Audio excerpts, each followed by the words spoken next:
Jai Hind friends, my name is Pushpendra Yadav. In this lecture, I will discuss system of homogeneous linear equation. So देखिए क्या होता है system of homogeneous linear equation, right? जैसे कोई equation इस type की लिखी गई हो, ax इक्वल्स टू 0 टाइप की इक्वेशन को हम क्या कहते हैं? होमोजेनियस इक्वेशन कहते हैं. इसको इक्वेशन फॉर्म में इस तरह से लिखते हैं. This is a matrix form, right? If a11 x1 plus a12 x2 plus dot dot plus a1n xn equals to 0, a21 x1 plus a22 x2 plus dot dot a2n xn equals to 0 dot dot फिर am1 x1 plus am2 x2 plus dot dot plus amn xn equals to 0. तो इस type की equation को हम क्या कहते हैं? Homogeneous equation कहते हैं, राइट? अब कई इक्वेशन है इसलिए इसको हम कह रहे हैं सिस्टम ऑफ होमोजेनियस इक्वेशन. और कैसी इक्वेशन है? Linear equation. क्यों? क्योंकि सबकी डिग्री 1 है, राइट? इसलिए ये होमोजेनियस लीनियर इक्वेशन है, राइट? नाउ मैट्रिक्स फॉर्म इस इक्वेशन को, ये जो सिस्टम ऑफ लीनियर इक्वेशन है इसको मैट्रिक्स फॉर्म में इस तरह से लिखते हैं. ax is equal to o. तो o को जीरो मैट्रिक्स कहते हैं. जो a मैट्रिक्स है इसको हम कहते हैं कोएफिशिएंट मैट्रिक्स. जो इसके जो वेरिएबल है उनके कोएफिशिएंट से जो मैट्रिक्स बनाते हैं. तो a ये कोएफिशिएंट मैट्रिक्स और x जो है वेरिएबल मैट्रिक्स या वेक्टर मैट्रिक्स. o क्या है? जीरो मैट्रिक्स है, कैपिटल O. तो इसको इस तरह से लिखेंगे कोएफिशिएंट मैट्रिक्स a. ये हमने लिखा कोएफिशिएंट मैट्रिक्स वेरिएबल का. ये जो है वेरिएबल का मैट्रिक्स x और दिस इज o. o मतलब zero matrix, right? Now system homogeneous system ax equals to 0 is always consistent. और मैं आपको बता दूं जो होमोजेनियस सिस्टम ऑफ इक्वेशन है, लीनियर इक्वेशन, ये हमेशा क्या होता है? कंसिस्टेंट होता है, right? This is always consistent. That means consistent का मतलब यही है कि इसके सॉल्यूशन हमेशा एग्जिस्ट करते हैं. होमोजेनियस सिस्टम का solution always exist, right? Now इसके मेथड 1 बताऊंगा, इसके दो मेथड मैं बताऊंगा कि सॉल्यूशन कैसे एग्जिस्ट करेंगे. इसके सॉल्यूशन की प्रॉपर्टी के बारे में, राइट? सॉल्यूशन होंगे तो कैसे होंगे, राइट? मेथड 1 है सॉल्यूशन करने का तरीका. If rank a equals to n, मान लो इसकी साइज क्या है? बिकॉज ये मान लो ये मैट्रिक्स है square matrix of order n, right? अगर इसकी रैंक क्या हो? n हो, राइट? इसकी रैंक क्या हो? If rank of a equals to n, right? Matrix की रैंक क्या हो? n हो. तो equals to number of unknowns, और ये equals to number of unknowns के इक्वल हो, right? Then the system is consistent. अब रैंक ऑफ a होने का मतलब क्या है? Rank of a equals to n equals to number of unknowns, right? In this case the system is consistent होगा and trivial unique solution होगा, right? In this case में system क्या होगा? कंसिस्टेंट. अगर rank a equals to n आ जाए तो system क्या होगा? कंसिस्टेंट होगा एंड ट्रिवियल यूनिक सॉल्यूशन होगा इस केस में. If rank a equals to r आए और r n से कम हो, मतलब नंबर ऑफ जो अननोन्स है वेरिएबल है उससे कम हो, तो then the system is consistent. Again consistent होगा, बट सॉल्यूशन कैसे होंगे? नॉन ट्रिवियल सॉल्यूशन होंगे, राइट? नॉन ट्रिवियल मतलब इनफाइनाइटली मेनी सॉल्यूशंस एग्जिस्ट करेंगे, राइट? नाउ मेथड 2 देखिए. मेथड 2 ये है if rank a not equals to 0. अगर डिटरमिनेंट है, सॉरी, इफ जो कोएफिशिएंट मैट्रिक्स अपना a है, ये इसका डिटरमिनेंट 0 नहीं है, देन ट्रिवियल यूनिक सॉल्यूशन होगा. और आपको मालूम है अगर डिटरमिनेंट नॉट 0 तो इसकी जो साइज है मैट्रिक्स की वही रैंक होती है. मतलब मान लो मैट्रिक्स का साइज n बाई n है, राइट? तो वही, तो determinant a not 0 then the trivial unique solution होगा.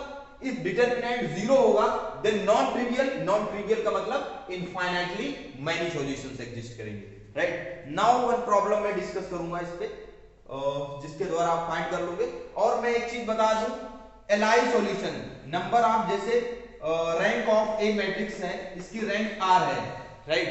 r है, then number of LI solution. LI मतलब लीनियरली इंडिपेंडेंट सॉल्यूशन. क्या होते हैं? लीनियरली इंडिपेंडेंट सॉल्यूशन होता है n माइनस r हो जाएगा, राइट?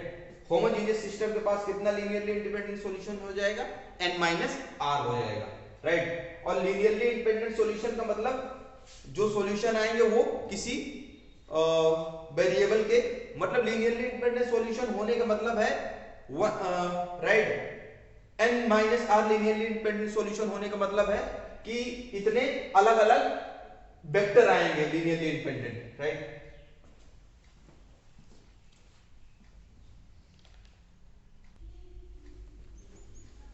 सो देखिए मैंने एक होमोजेनियस सिस्टम ऑफ इक्वेशन का एक एग्जांपल लिया हुआ है, right. Solve the completely the system of the equations, तो दिस इज होमोजेनियस, राइट। अब इसको हमने क्या किया, matrix equation of the system of the equation, इसका मैट्रिक्स इक्वेशन लिख लिया मैंने, coefficient matrix, variable and O zero matrix, तो राइट इसके कोएफिशिएंट का मैट्रिक्स ही बनाया, ये बनाया। तो इस पे मैंने कुछ ट्रांसफॉर्मेशन लगाया, राइट, ट्रांसफॉर्मेशन लगा के इसको मैंने जीरो किया, राइट। इसकी रैंक मैंने फाइंड करने का प्रयास किया। तो क्या पहला ऑपरेशन लगाया, R2 को मैंने R2 माइनस 2R1 लिखा, राइट, और R3 को 1 को 0 बनाने के R3 को मैंने लिखा R3 minus R1, right.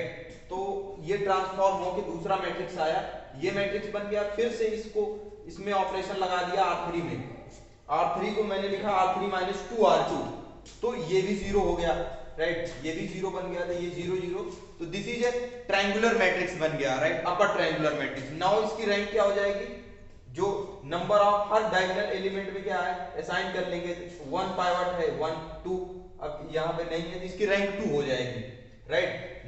2 non zero रो है, ये जीरो रो, इसकी रैंक क्या हो जाएगी, 2 हो जाएगी, राइट। रैंक ऑफ ए 2 हो जाएगी। Then the system has non trivial solution.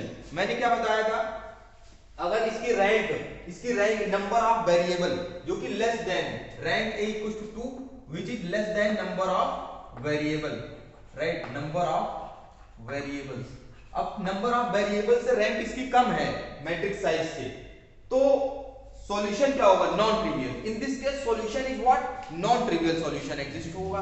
और नॉन ट्रिवियल के केस में मैंने बताया था इनफाइनाइटली मैनी सॉल्यूशन एग्जिस्ट करेंगे, right, linearly, right, non trivial होगा। और लीनियरली इंडिपेंडेंट सॉल्यूशन कितने होंगे, 3 माइनस 2, मतलब मैट्रिक्स साइज माइनस रैंक, ये होता है linearly independent solution. Linearly independent solution का मतलब होता है कि ओनली वन आर्बिट्री कांस्टेंट होगा जिसपे, राइट, उसको चेंज करने से बहुत सारे अलग अलग सॉल्यूशन आएंगे, मतलब linearly dependent, only linearly independent solution 1 होगा, बाकी सॉल्यूशन जो होंगे उसके मल्टीपल में होंगे, राइट, लीनियरली डिपेंडेंट होंगे।